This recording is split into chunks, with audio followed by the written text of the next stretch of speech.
দুদিনকার নতুন মিস্ত্রি হাতে কুন্নি ধরেছে, কোন রকম কাজটা বেঁকা চাকা করে পারে।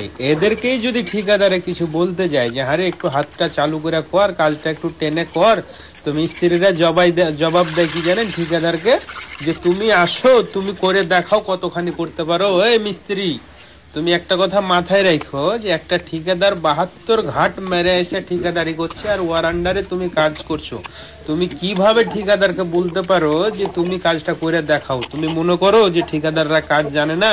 আরে ঠিকাদাররা যা কাজ জানে, তুমি 3টা মিস্ত্রি মিলে একজন ঠিকাদারের কাজ সমান করতে পারবে না। তুমি আবার ওই যে বলে না যে নতুন হলে যা হয়, তো তুমি নতুন মিস্ত্রি হেসো, কাজ করো, বেশ ঠিক আছে, তোমাকে লিয়ে ঠিকাদার অ্যাডজাস্ট করবে, কিন্তু তোমাকে যদি চাই ঠিকাদারে কাজ করাবে না, তো তুমি করতে পারবে না। তুমি চিন্তা করো যে তুমি যে নতুন কুন্নি ধরেছো, হয় তোমার সাথে তোমার ভাই বা আত্মীয় স্বজন বা বন্ধু বান্ধব একজন আছে তোমাকে লিয়ে কাজ করে, তুমি কিভাবে বলতে পারো যে তুমি মাচার উপরে আইসো, আইসা কাজ করে দেখাও তো তুমি কতখানি কাজ করতে পারো?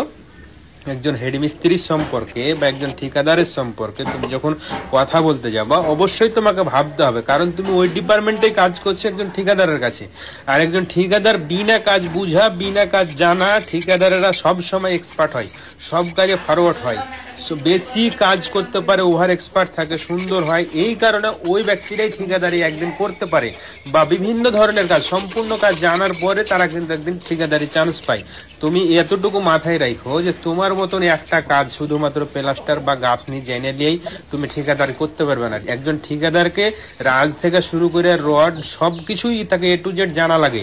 তাহলে তুমি একজন ঠিকাদারের ব্যাপারে কিভাবে তুমি মন্তব্য করতে পারো? অত কাজ জানার পরও তোমাকে লিয়া ঠিকাদারি করছে, সে 10 টাকা খাটাইছে, তার 10 টাকা হবে বিধায় তোমাকে খাটাইছে।